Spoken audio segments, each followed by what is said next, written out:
are going to stay with the CADA topic, this time with a new spotlight interview with two more speakers that will join us.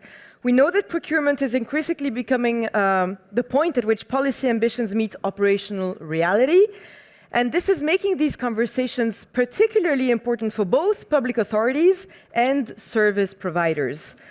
Our next session is therefore building on that theme by examining how Europe's evolving policy framework may be translated into standards, certification schemes, and interoperability requirements. Moderating this conversation, Elisar Bashir, Principal Analyst at Cullen International, and she is joined by Manuel Mateo Goyet, Head of Unit Cloud and Software at the DG Connect European Commission, and Ultan Mulligan, Chief Service Officer at ETSI. Ladies and gentlemen, let's welcome them. The stage is yours. Thank you.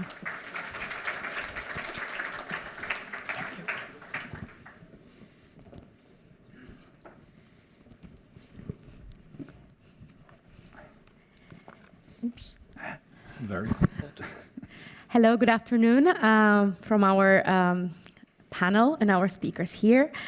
We've heard today the keyword will remain for a while what sovereignty is, but then we will aim today with our speakers to look into it through a more practical lens. Now for CADA, which is a proposal released just a couple of weeks ago, I think all of us in this room, some more, others less perhaps, are still scratching our heads in terms of what this will bring for the European market, what this will mean for procurers, what this will mean for users, what this will mean mostly for providers.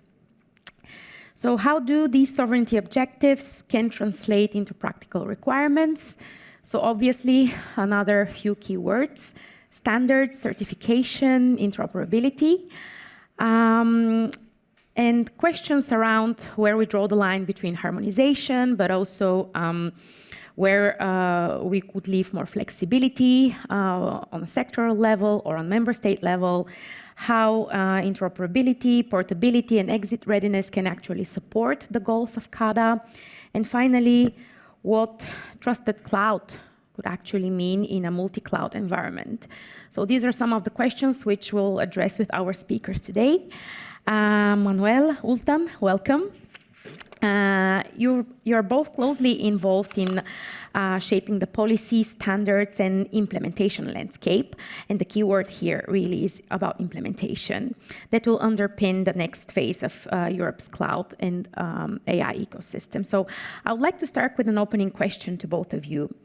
From your perspectives, where are the key implementation decisions that will basically define whether this framework under CADA will become a practical reality, and how those sovereignty objectives can really be translated into market signals, whether through standards, certification, or operationalizing assurance levels?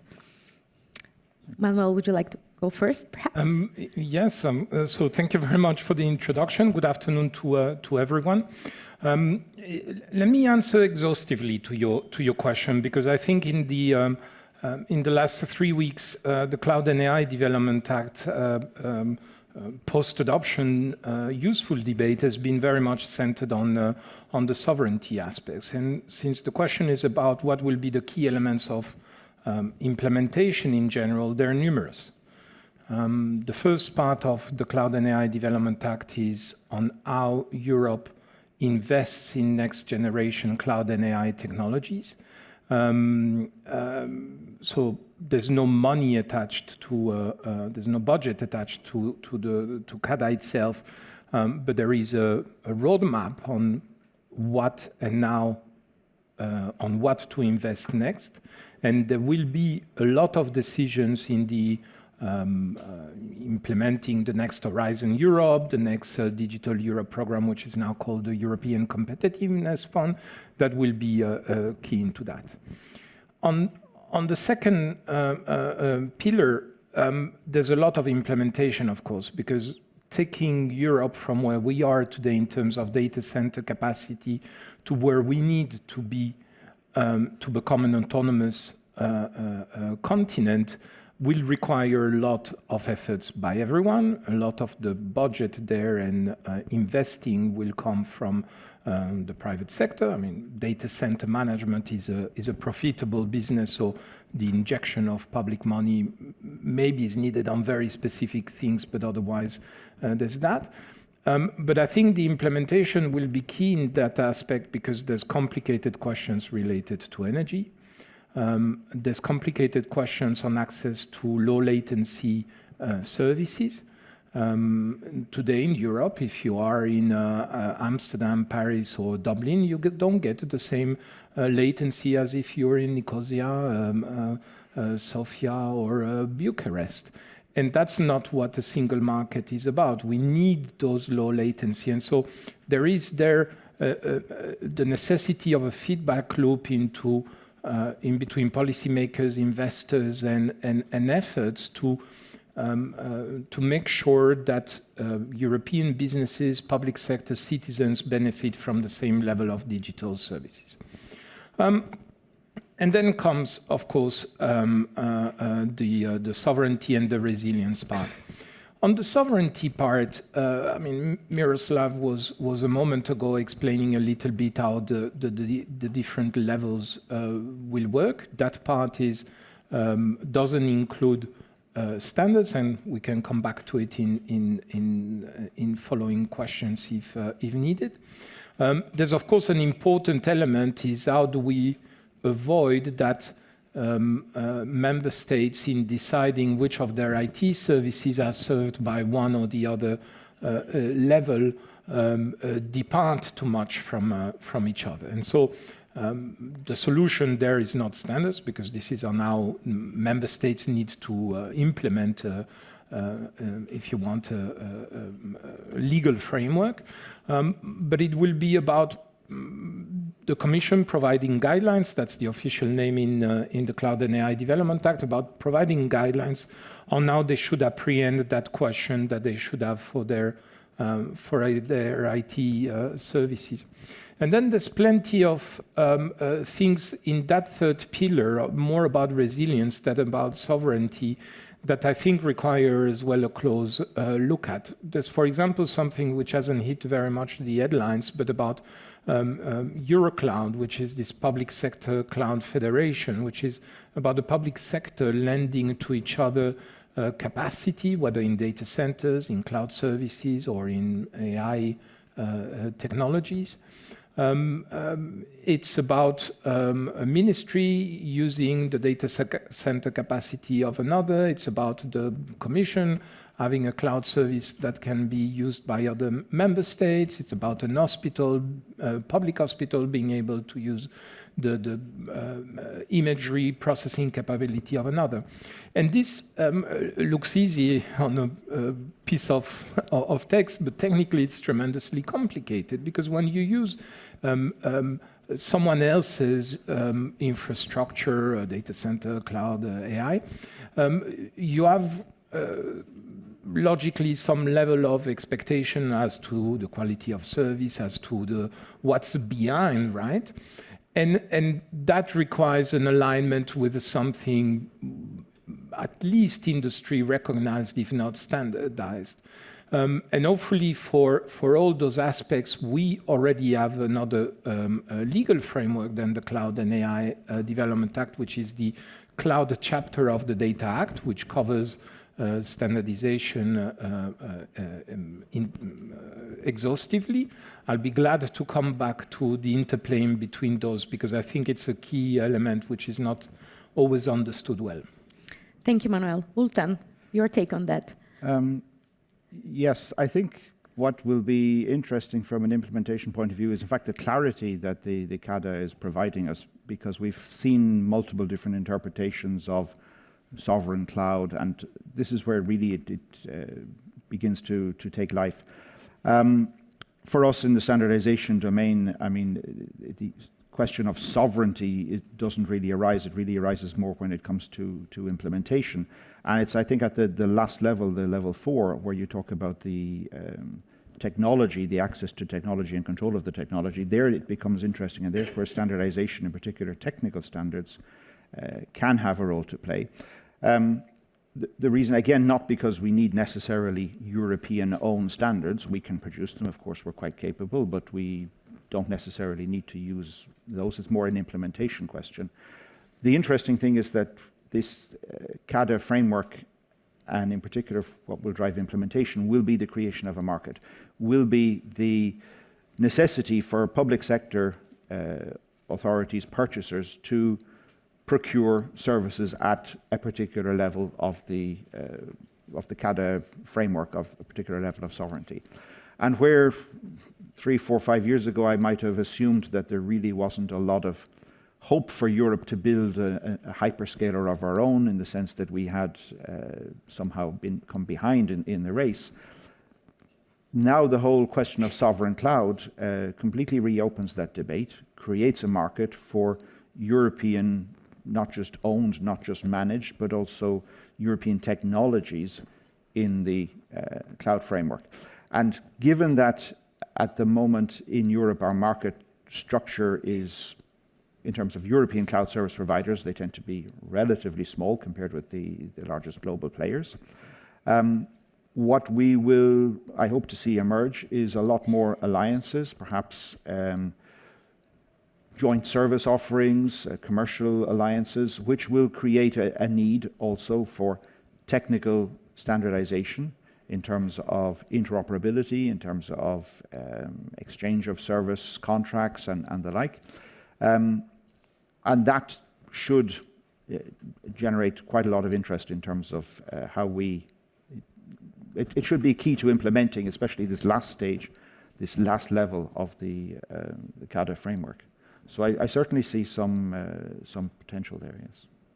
Thank you, Ultan. If you allow me, I would like to follow up on something you mentioned around standards, since you have a wealth of experience being at ETSI and developing such standards. So you mentioned that we might not necessarily need European standards. So are there any risks to having uniquely European standards? And also, perhaps to elaborate further, what should and how can Europe still strengthen sovereignty in light of especially this risk assessment framework and the assurance levels, while at the same time remaining anchored in, interoperable standards at the global level?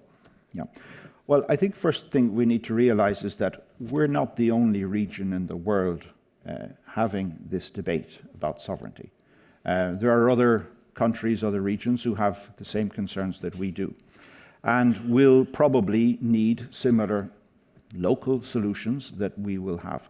So they will also have probably frameworks somewhat similar to what we will have in ours, where they will look for local suppliers and local technologies, but they may not necessarily need the local standards and specifications. In other words, that creates an opportunity for European organizations, if we move first, to somehow define this question of cloud interoperability. Up to now, it has been largely treated as maybe an IT infrastructure interoperability problem. We use an IT, in terms of how you manage your IT operation in an organization, how you move from one cloud operator to another is largely seen as how you might move from one technological stack to another, or change your computer room from one technology to another.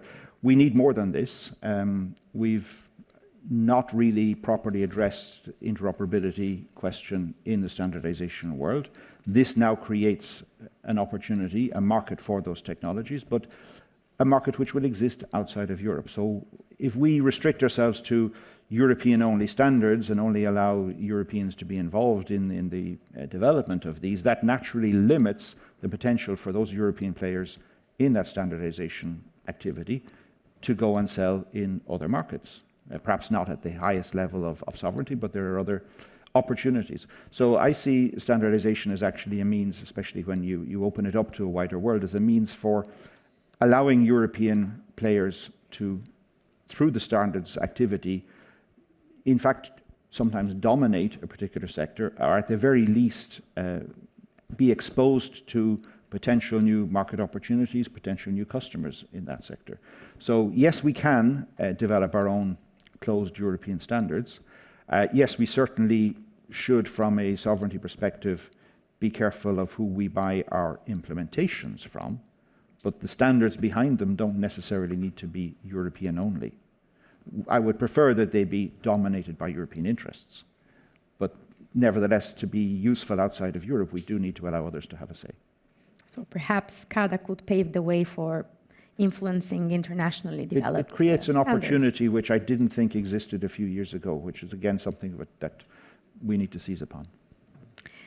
Thank you. You also mentioned interoperability in cloud, and Manuel, you already alluded to some parts of the interplay around CADA proposal, but also other pieces of legislation, and naturally cloud switching obligations under the Data Act, which is a part that the digital omnibus will not necessarily remove. It would clarify somehow, but would you like to comment further on this interplay? And perhaps I would bring another angle to the interplay, which is kind of the reliance on EU certification schemes when we speak about the different assurance levels. So how would the Commission intend to ensure coherence and perhaps avoid overlapping, competing certification schemes? We know that the EU Cloud Certification Scheme is not here, so until then, CADA foresees reliance on national schemes where they exist. So on one hand, we have the question on interoperability under the Data Act and that interplay, but also interplay with the broad cybersecurity certification domain. On the question of interoperability, when we did the public consultation preparing the Cloud and AI Development Act, so that was a year ago, I don't know if there was complete unanimity, but the question of interoperability came on throughout the feedback. Really a non-partisan question, if you want. Everybody is asking, demanding for more interoperability, and this goes notably through standards. And of course, when you prepare a legal act, you're trying not to duplicate what has already been done, and we scratched our head quite a bit and came to the conclusion that the legal framework already exists to handle interoperability. And this is why in the Cloud and AI Development Act, so there's some elements that speak about interoperability, but in terms of legal provision itself, it relies on existing acquis, which is the Data Act. So as a reminder, the Data Act, which is into force since last September, and so negotiated 2-3 years ago by the co-legislator, puts forward a number of cloud provisions to facilitate the switching of cloud service provider on 3 levels. On legal terms, so that a contract doesn't withhold you with an existing supplier. And so the Commission there produced standard contractual clauses to be used in such cloud contracts. On financial aspects, so it was the elimination of the switching charges when a client wants to move from one cloud company to another, the disappearance of those charges. So this is according to a progressive calendar which is unfolding, and it's being monitored by the Commission.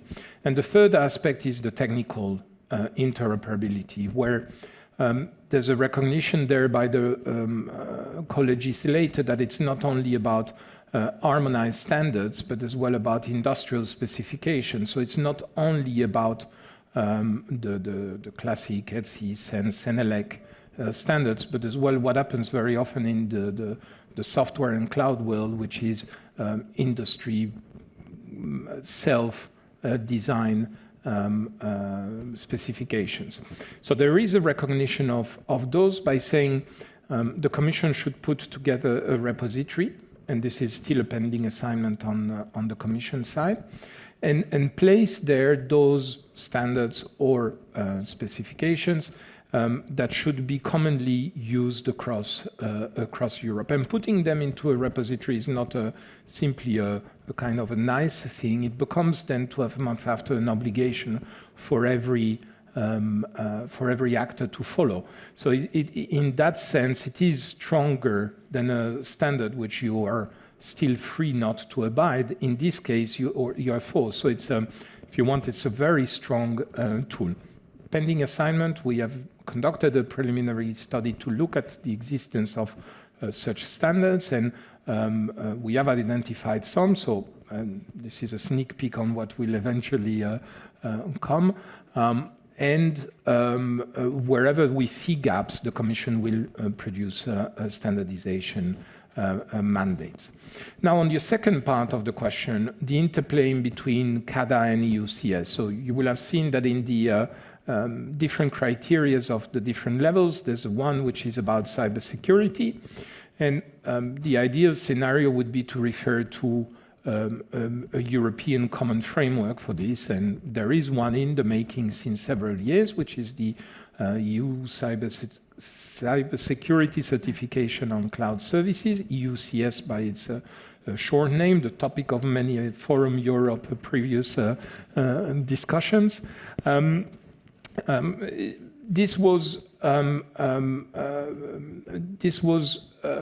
This process has been in the making for a bit and has been a little bit on hold for the last 2 years, because the discussions with member states were altogether progressing very well and normally, and almost came to a conclusion, but left 2 pending questions on the table. First is that EUCS by itself, as it was on the table, didn't do anything, couldn't handle the question of what if a high-risk vendor wants to get certified.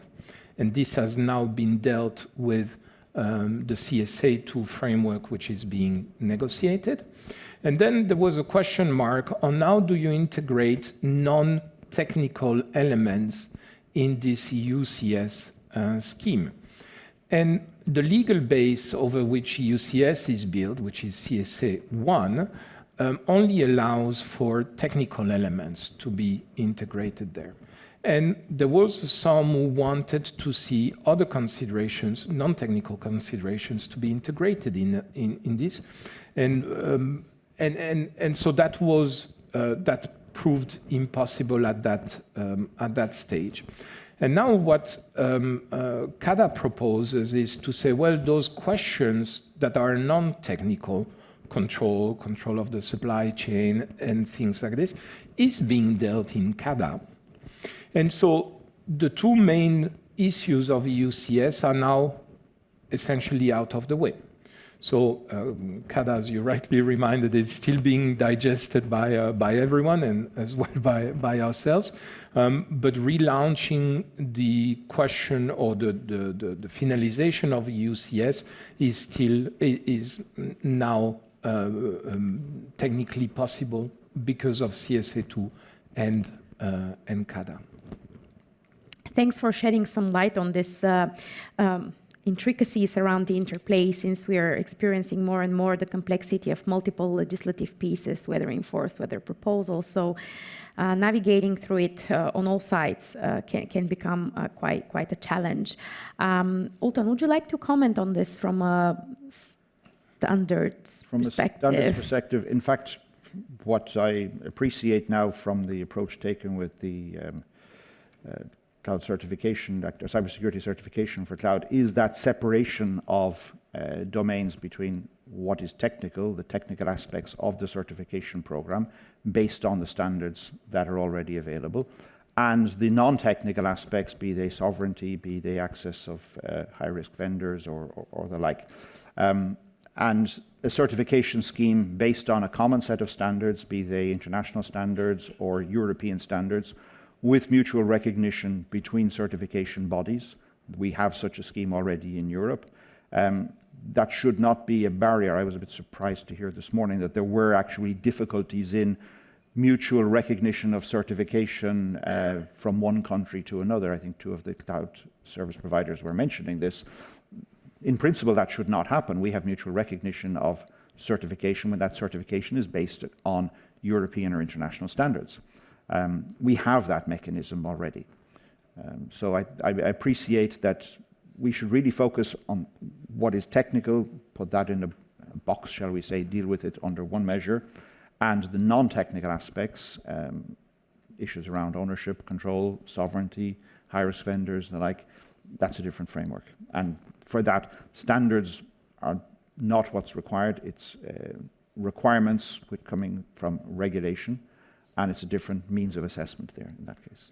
And maybe just to complement myself, because I forgot to say, the EUCS as it stands from a technical point of view is over, is not adopted and so on by the Commission through delegated act, blah, blah, blah. But the technical document already exists as a CEN-CENELEC technical specification. So there's no secret about its content, and this is the link as well with the ESOs. Thanks a lot. We have a few minutes left, so I'll take the opportunity to ask hopefully a short question to both Manuel and Ultan. And in the meantime, if you would like to have to ask a question, you may start thinking about it. I'll try to be brief.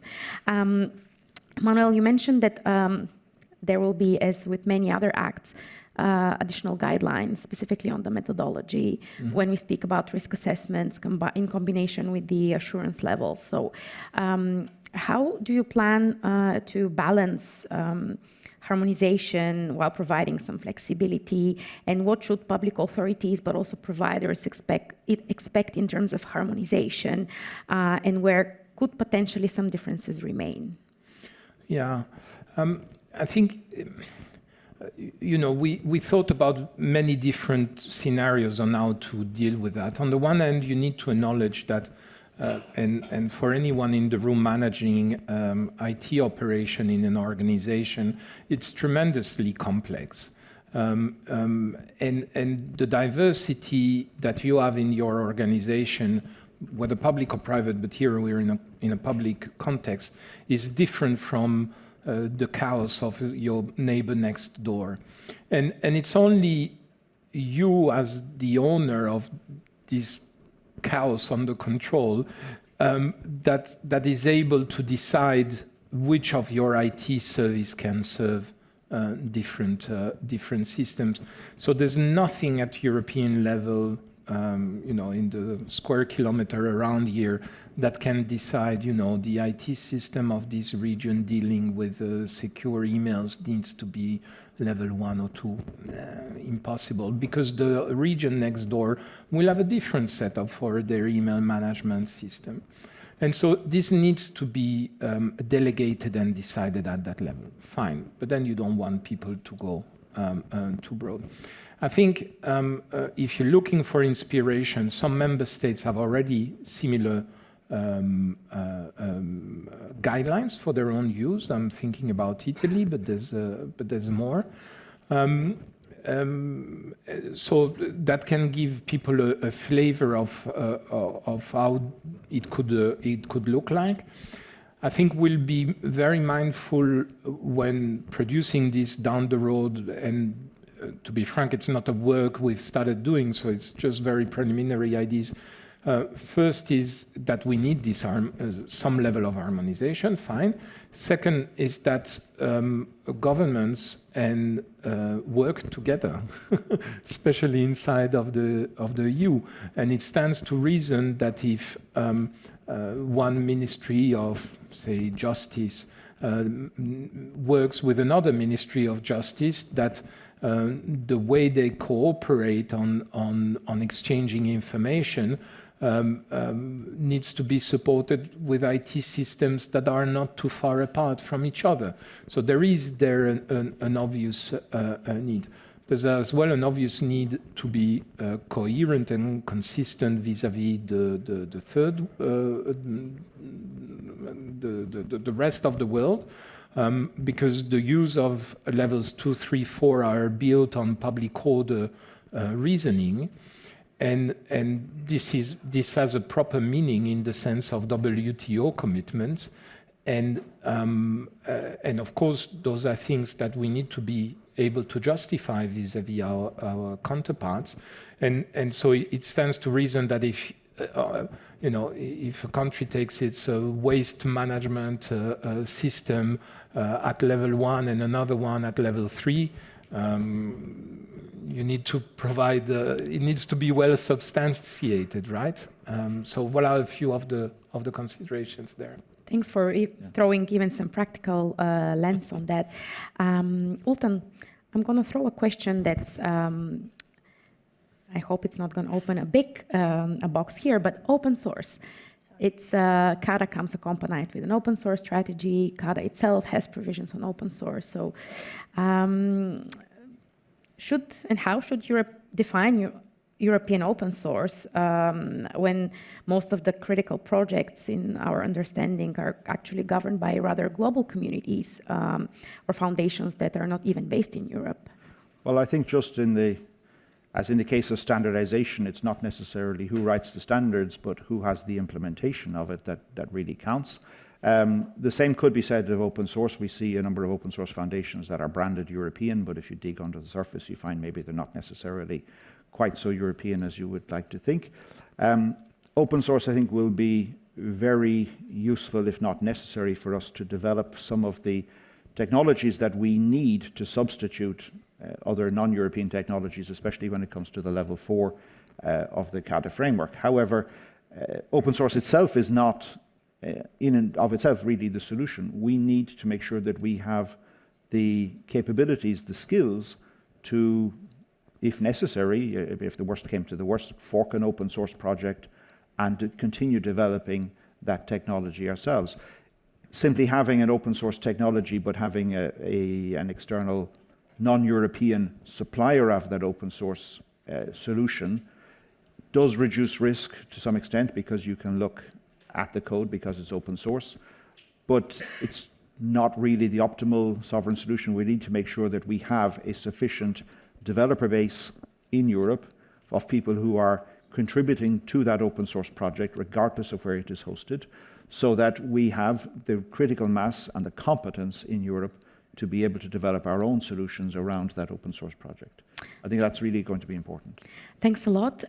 We've unfortunately run out of time. We could have continued with more questions. So I would like to thank you both, Ultan and Manuel, for the insights and throwing some, having this practical lens into potentially implementing CADA once it's agreed. Thank you to the audience.